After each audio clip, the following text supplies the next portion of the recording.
जय श्री कृष्ण मित्रों, आज मैं आपको भगवान शिव और दैत्यराज जालंधर के युद्ध के बारे में बताऊंगा। दैत्यराज जालंधर के धर्म राज्य में कोई रोगी, दुखी और दीन नहीं दिखाई देता था। यह देख देवता दुखी होकर भगवान शंकर के पास गए और स्तुति से भगवान शंकर को प्रसन्न करने लगे। भगवान शंकर ने देव कार्य हेतु नारद जी को बुलाकर दैत्येंद्र के पास भेजा।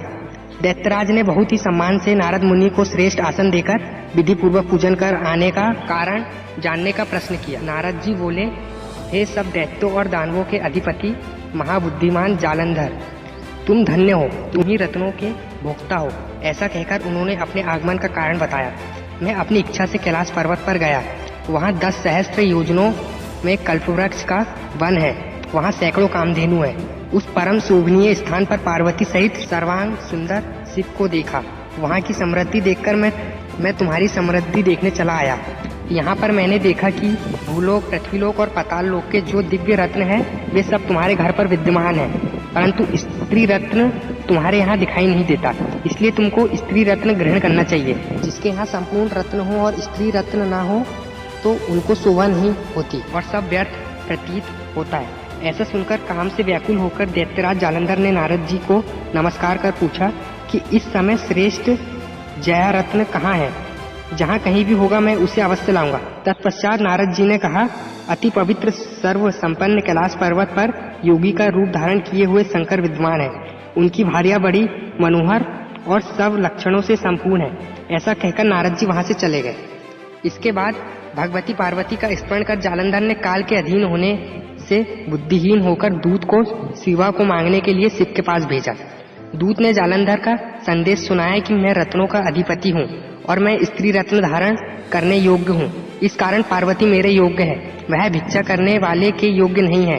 दूत के ऐसा कहते ही भगवान शंकर के अंदर से वज्र समान भयंकर गर्जना कर एक पुरुष प्रकट हुआ। उसने उस दूत को खाना चाहा, पर शरणागत और मर्यादा रखने के लिए भगवान शंकर ने उसे छोड़ दिया। फिर जब दूत ने यह सब बात जालंधर को सुनाया तो जालंधर बहुत क्रोधित हुआ और सेना को तैयार करने की आज्ञा दे दिया। जब सेना तैयार हो गई और वह सब युद्ध के लिए निकला, उसी समय जालंधर का मुकुट खिसक कर पृथ्वी पर गिर गया। इसी प्रकार और भी अपशकुन हुए।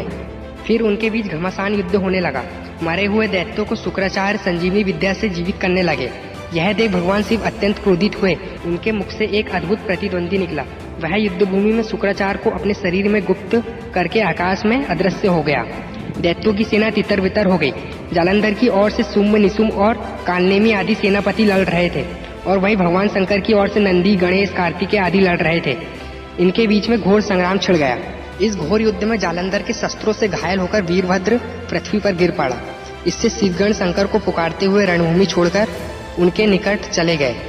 इसके बाद शिव जी अपने महावीर गणों के साथ नंदी पर सवार हो हंसते हुए संग्राम भूमि पर गए। फिर एक बार उनका पुनः संग्राम छिड़ गया। जालंधर ने ललकार कर शिव पर प्रहार किया। शिव और जालंधर दोनों के बीच महासंग्राम छिड़ गया। जालंधर मायावी भी था, इसलिए युद्ध में वह शिव का सामना नहीं कर पाने के कारण उसने अप्सराओं और गंधर्वों के नृत्य गान से शिव और शिवगणों को मोहित कर दिया और स्वयं मोहित होकर शंकर के रूप में पार्वती के पास गया। पार्वती जी पहले ही जान गई थी कि यह दानव है, इसलिए वह वहां से गायब हो गई। तत्पश्चात फिर उनका घोर युद्ध चलने लगा। उसी समय पार्वती माता ने भगवान विष्णु का स्मरण किया और उनसे कहा कि मेरी आज्ञा से आप जालंधर की पत्नी का पतिव्रत धर्म नष्ट करो ताकि उसका अंत हो सके। फिर भगवान विष्णु ने अपनी माया से जालंधर का रूप लेकर वृंदा को मोहित कर उसका पतिव्रता धर्म नष्ट कर दिया। जब वृंदा ने उन्हें विष्णु रूप में देखा तो क्रोधित होकर श्राप दे दिया, जो तुमने माया से राक्षस दिखाए थे वही दोनों राक्षस तुम्हारी भार्या का हरण करेंगे और वानर तुम्हारी सहायता करेंगे। इस प्रकार कहकर वृंदा अग्नि में प्रवेश कर पार्वती में लीन हो गई। भगवान शंकर तथा जालंधर का युद्ध परस्पर चलता रहा। अंत में भगवान शंकर ने महाक्रोध कर प्रलयकार की अग्नि के समान महाभयंकर हो गए। फिर उन्होंने सुदर्शन चक्र से उसके ऊपर प्रहार किया। इस प्रकार उसका सिर धड़ से अलग हो गया और उसके एक तेज निकला जो शिव के शरीर में जाकर प्रवेश कर गया। तो आज की वीडियो यहीं खत्म होती है। अगर आपको वीडियो अच्छी लगी हो तो वीडियो को लाइक और चैनल को जरूर सब्सक्राइब कर लीजिएगा।